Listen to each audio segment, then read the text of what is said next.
નમસ્કાર વહાલા મિત્રો, આજે આપણે જોઈશું ધોરણ 5 સત્ર છે 2 અને યુનિટ છે 10 લાઈફ સ્કિલ્સનું જે સેલ્ફ એસેસમેન્ટ છે. સેલ્ફ એટલે કે સ્વ અને એસેસમેન્ટ એટલે કે મૂલ્યાંકન એટલે કે સ્વ મૂલ્યાંકન જે સ્ટોરી આપેલી છે તેનું આપણે ટ્રાન્સલેશન તેમજ સ્પેલિંગ જોઈશું. તો વિડીયોને લાઈક શેર કરજો અને ચેનલને સબસ્ક્રાઈબ કરજો. તો ચાલો જોઈએ સેલ્ફ એસેસમેન્ટ.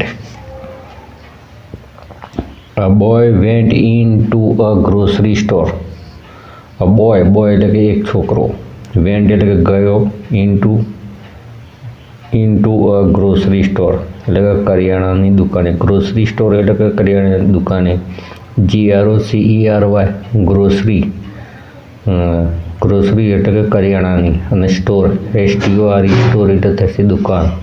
તો એક છોકરો કરિયાણાની દુકાને વેન્ટ એટલે કે ગયો. તો there was a public booth એટલે કે ત્યાં એક જાહેર ટેલિફોન બૂથ હતું. તેને એક ફોન નંબર જોડ્યો. The store owner listen to the conversation એટલે કે દુકાન માલિકે ત્યાર પછી થયેલી જે વાતચીત હતી એ સાંભળી. The store owner listen to the conversation that followed એટલે કે ત્યાર પછી જે થઈ હતી વાત એ સ્ટોર ઓનર એટલે કે દુકાનદાર, જે દુકાનનો માલિક હતો, તેને એ વાત સાંભળી. ધ બોય આસ્કડ એટલે કે છોકરાએ પૂછ્યું, બેન can you give me the job of cutting your loan. બેન એટલે કે કેન યુ ગીવ મી, શું તમે મને આપશો જોબ એટલે કે કામ, of cutting your loan, cutting એટલે કે કાપવાનું, યોર એટલે કે તમારું, લોન એટલે કે ઘાસ.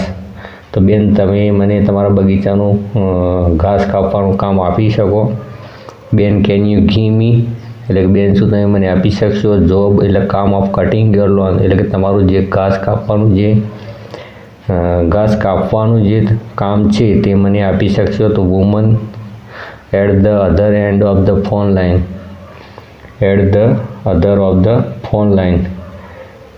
એટલે કે ફોન લાઈનના સામે છેડેથી. તો રિપ્લાયડ એટલે કે પ્રત્યુત્તર આપ્યું એટલે કે જવાબ આપ્યો. I already have someone to cut my lawn એટલે કે આઈ હેવ સમવન એટલે કે કેટલાક છે, કટ એટલે કે કાપવા માટે, માય લોન એટલે કે મારું ઘર, ઓલરેડી એટલે કે છે પહેલેથી જ છે. તો I already have someone to cut my lawn એટલે કે મારા બગીચાનું ઘાસ કાપવા માટે મારી પાસે પહેલેથી જ કોઈ છે. તો બેન આઈ all cut the lawn for half the price of the person who is cutting your lawn now. હવે આ છોકરો શું કહે છે કે બેન તમને અત્યારે જે વ્યક્તિ ઘાસ કાપી રહ્યા છે, બેન I cut the lawn for half the price એટલે કે હું તમારી પાસેથી અડધી કિંમત લઈ. The person who is cutting એટલે કે અત્યારે જે વ્યક્તિ જે ઘાસ કાપી રહ્યો છે તેના કરતાં આઈ all cut the lawn for half the price. Half એટલે કે અડધી થશે, પ્રાઇઝ એટલે કિંમત, પર્સન એટલે થશે વ્યક્તિ. તો શું કહેશે કે બેન અત્યારે જે તમારી પાસે જે માણસ છે એ જે ઘાસ કાપી આવે છે, ઘાસ જે કાપી આપે છે તેના કરતાં અડધી રકમ હું લઈશ એટલે કે અડધી કિંમત લઈશ, પ્રાઇઝ એટલે કે કિંમત. તો આઈ કટ ધ લોન એટલે કે હું ઘાસ કાપી આપીશ, ફોર હાફ ધ પ્રાઇઝ એટલે કે અડધી કિંમતમાં, ઓફ ધ પર્સન એટલે કે જે વ્યક્તિ કાપી રહ્યો, who is cutting your lawn now એટલે કે અત્યારે, નાવ એટલે કે અત્યારે, લોન એટલે કે ઘાસ, યોર એટલે કે તમારું, જે કટિંગ એટલે કે કાપી રહ્યો છે, હુ એટલે કે જે અત્યારે તમારું ઘાસ કાપી રહ્યો છે તે. I cut the lawn for half the price તેના કરતાં અડધી કિંમતે હું કાપી આપીશ. શી રિસ્પોન્ડેડ એટલે કે તેણે જવાબ આપ્યો. આઈ એમ વેરી સેટિસ્ફાઈડ એટલે કે હું તેના કામથી સંતુષ્ટ છું. આઈ એમ વેરી સેટિસ્ફાઈડ એટલે હું તેના કામથી સેટિસ્ફાઈડ એટલે કે સંતુષ્ટ છું. With the person who is presently cutting the loan, with એટલે કે સાથે, ધ પર્સન એટલે કે વ્યક્તિ છે, હુ એટલે કે જે, પ્રેઝન્ટલી એટલે કે અત્યારે, કટિંગ ધ લોન એટલે કે ઘાસ કાપી રહ્યો છે. તો અત્યારે એટલે કે હાલમાં જે વ્યક્તિ ઘાસ કાપી આપે છે તેના કામથી હું સંતુષ્ટ છું. આઈ એમ વેરી સેટિસ્ફાઈડ એટલે કે ખૂબ જ સંતુષ્ટ, વિથ એટલે સાથે, ધ પર્સન એટલે કે વ્યક્તિ, હુ ઇઝ પ્રેઝન્ટલી, હુ એટલે કે જે, પ્રેઝન્ટલી એટલે કે અત્યારે, કટિંગ ધ લોન એટલે કે ઘાસ કાપી આપે. તો બેન શું પ્રત્યુત્તર આપે છે કે હાલમાં જે વ્યક્તિ ઘાસ કાપી આપે છે તેના કામથી હું ખૂબ જ સંતુષ્ટ છું.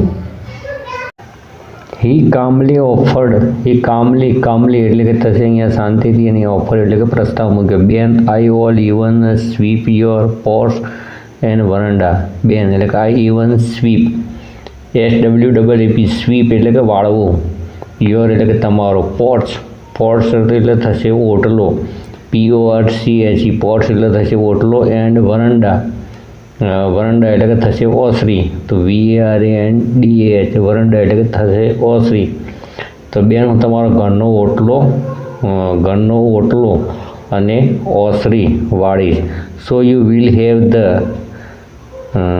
પ્રિટીએસ્ટ એટલે કે સૌથી સુંદર, લોન એટલે કે ઘાસ, ઇન યોર એરિયા એટલે કે તમારા વિસ્તારમાં, આથી તમારા વિસ્તારમાં, સો એટલે કે આથી, ઇન યોર એરિયા એટલે કે તમારા વિસ્તારમાં, you will have the prettiest એટલે તમારા બગીચાનો જે ઘાસ છે એ સૌથી સુંદર હશે. પ્રિટીએસ્ટ એટલે કે સૌથી સુંદર હશે.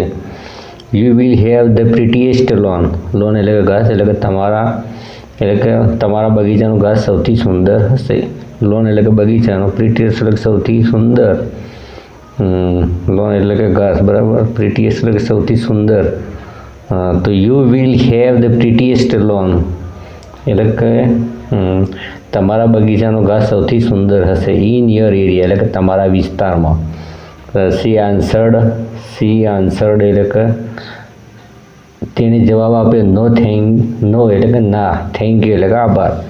With a smile on his face એટલે કે ચહેરા પર સ્મિત સાથે. સ્માઇલ એટલે કે સ્મિત, ફેસ એટલે ચહેરો થાય છે, વિથ એટલે સાથે થાય છે. તો with a smile on his face એટલે કે ચહેરા ઉપર સ્મિત સાથે. The boy put down the receiver. Boy એટલે કે છોકરાએ, પુટ એટલે મૂક્યું, ડાઉન એટલે નીચે, અને રિસીવર એટલે કે રિસીવર. તો ચહેરા પર સ્મિત સાથે છોકરાએ ફોનનું રિસીવર મૂક્યું. પુટ ડાઉન એટલે કે મૂક્યું, ધ રિસીવર એટલે કે રિસીવર, તો ફોનનું રિસીવર નીચે મૂક્યું. પુટ એટલે મૂક્યું, ડાઉન એટલે કે નીચે. The grocery store owner who was listening to all this. The grocery store owner એટલે કરિયાણાની દુકાનનો જે માલિક હતો. ગ્રોસરી એટલે કે કરિયાણાની, સ્ટોર એટલે કે દુકાનનો, ઓનર એટલે કે માલિક, કરિયાણાની દુકાનનો માલિક. Who was listening to all this. Who એટલે કે જેને, લિસનિંગ એટલે કે સાંભળ્યું હતું, ઓલ ધીસ આ બધું એટલે કે જે આ બધું સાંભળી રહ્યો હતો. Walked over to the boy એટલે કે તે છોકરા પાસે ગયો. એન્ડ સેડ અને કહ્યું, બેટા, આઈ લાઇક યોર એટીટ્યુડ એટલે કે બેટા, આઈ લાઇક યોર એટીટ્યુડ એટલે થશે વલણ એટલે કે તારું વલણ મને ગમ્યું. I like that positive spirit. અહીંયા પોઝિટિવ એટલે થશે હકારાત્મક, અને સ્પિરિટ એટલે કે મિજાજ એટલે કે મને તે હકારાત્મક મિજાજ ગમ્યો. And would like to offer you A job અને હું તને નોકરી આપવા માગું છું. ઓફર એટલે કે આપવા માગું છું, અને જોબ એટલે કે નોકરી. તો and would like to offer you A job અને તને નોકરી આપવા માગું છું. ધ બોય રિપ્લાઇડ, બોય એટલે કે છોકરાએ, રિપ્લાઇડ એટલે કે જવાબ આપ્યો. નો એટલે કે ના. થેન્ક્સ એટલે કે આભાર. આઈ was just checking my preference. I was just એટલે કે અત્યારે હું ચેકિંગ એટલે કે તપાસી રહ્યો હતો. માય પ્રેફરન્સ એટલે કે પ્રદર્શન એટલે કે ના આભાર. અત્યારે મારી પાસે જે કામ છે તે મારું પ્રદર્શન કેવું છે તે હું તપાસતો હતો. At the job I already have એટલે કે મારી પાસે જે અત્યારે મારી પાસે જે કામ છે. આઈ ઓલરેડી હેવ એટલે કે અત્યારે જે મારી પાસે કામ છે. જોબ એટલે કે કામ. અત્યારે મારી પાસે જે કામ છે તેમાં ચેકિંગ માય પ્રેફરન્સ એટલે કે મારું પ્રદર્શન કેવું છે તે હું તપાસતો હતો. ચેકિંગ એટલે તપાસતો હતો એટલે કે અત્યારે હું જે કામ કરી રહ્યો હતો એનું પ્રેફરન્સ એટલે કે પ્રદર્શન કેવું છે તેવું ચેકિંગ એટલે કે તપાસતો હતો. I am the one who is working for the lady. I am the one એટલે કામ કરનાર વ્યક્તિ હું જ છું. I am the one who is working એટલે કે કામ કરનાર વ્યક્તિ હું જ છું. For that lady I was talking to એટલે કે જે સ્ત્રી સાથે વાતચીત કરી રહ્યો. ફોર ધેટ લેડી એટલે કે તે જે સ્ત્રી હતી એ આઈ વોઝ ટોકિંગ ટુ એટલે કે જે સ્ત્રી સાથે વાતચીત કરી હતો આઈ વોઝ ટોકિંગ ટુ જે સ્ત્રી સાથે વાતચીત કરી રહ્યો હતો તેને ત્યાં કામ કરનાર વ્યક્તિ હું જ છું. વર્કિંગ એટલે કે કામ કરનાર, આઈ એટલે હું અને એમ એટલે કે છું. એટલે કે અહીંયા મિત્રો દેખો આ જે વ્યક્તિ છે તે પોતે આ જે બોય જે એટલે કે જે છોકરો હતો તે લેડીઝના ત્યાં જ કામ કરતો હતો અને એ તે કેવું કામ કરી રહ્યો છે તેનું પ્રેફરન્સ જાણવા માટે તેને ફોન કર્યો હતો અને જે પણ કંઈ વાતો કરી એના પરથી એને નક્કી ખ્યાલ આવી ગયો કે મારું જે કામ છે સરસ છે. તો મિત્રો આપણે પોતાનું પણ સ્વમૂલ્યાંકન આ રીતે કરી શકીએ.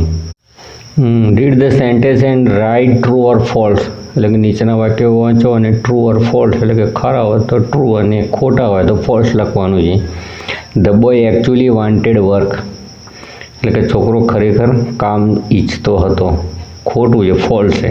એકચ્યુઅલી ખરેખર વાન્ટેડ એટલે ઈચ્છતો હતો, વર્ક એટલે કામ ના, ખરેખર એ કામ કરતો જ હતો. The lady was happy with her servant work જે સ્ત્રી હતી એના જે સર્વન્ટ એટલે કે જે નોકર જે કામ કરી હતું એના સાથે ખુશ જ હતી. તો ટ્રુ છે. The boy accepted the work at the grocery store એટલે કે છોકરાએ કરિયાણાની દુકાનમાં જે કામ હતું એને એક્સેપ્ટ એટલે કે સ્વીકાર્યું. તો ફોલ્સ, ખોટું છે. The boy was checking his performance એટલે કે જે છોકરો હતો એનું પ્રદર્શન તપાસી રહ્યો હતો. તો એ ટ્રુ છે. The store owner liked the boy attitude એટલે કે જે સ્ટોર એટલે કે દુકાનનો જે માલિક હતો, ઓનર એટલે કે માલિક, લાઇકડ એટલે એને ગમ્યું, બોય એટીટ્યુડ એટલે કે બાળકનું જે એટીટ્યુડ એટલે કે વલણ જે હતું એને ગમ્યું. તો ટ્રુ છે. પછી મિત્રો આગળનો પ્રશ્ન જોઈએ. કયા જે વાક્ય છે કોણ બોલે છે અને કોને કહે છે. હુ છે એટલે કે કોણ બોલે છે અને હુમ ટુ હુમ એટલે કે કોને કહે છે. I am very satisfied with the person who is presently cutting my lawn. I am very satisfied હું ખૂબ જ સંતુષ્ટ છું with the person who is presently એટલે કે અત્યારે જે મારે ત્યાં ઘાસ કાપવાનું જે કામ કરી રહ્યો છે તેના સાથે હું ખૂબ જ સંતુષ્ટ, એના કામથી હું ખૂબ જ સંતુષ્ટ છું. તો આ વાક્ય કોણ બોલે છે? લેડી. અને કોને કહે છે? તો છોકરાને એટલે કે boy. I was just checking my preference at the job I already have. I was just checking my preference અત્યારે હું ફક્ત મારું પ્રદર્શન તપાસી રહ્યો હતો. At the job I already have એટલે કે હું ઓલરેડી હેવ એટલે કે ત્યાં હું કામ કરું જ છું પણ અત્યારે હું મારું શું તપાસી રહ્યો છું? પ્રદર્શન. તો આ વાક્ય કોણ બોલે છે? તો બોય. હું એટલે કે કોને કહે છે? તો સ્ટોર ઓનર એટલે કે સ્ટોર એટલે દુકાનનો જે માલિક હતો એને કહે છે કે અત્યારે હું ત્યાં કામ કરી રહ્યો છું પણ ફક્ત આ તો મારું કામ કેવું છે એનું પ્રદર્શન તપાસી રહ્યો હતો. પછી ત્રીજું વાક્ય છે કે I like that positive spirit and would like to offer you A job. I like that positive spirit એટલે કે મને તમારો હકારાત્મક મિજાજ ગમ્યો and would like to offer you job અને તમને કામ માટેની ઓફર કરી. તો એ કોણ કહે છે? સ્ટોર ઓનર જે દુકાન માલિક છે કહે છે. અને કોને કહે છે? તો બોય એટલે કે છોકરાને કહી રહ્યો છે.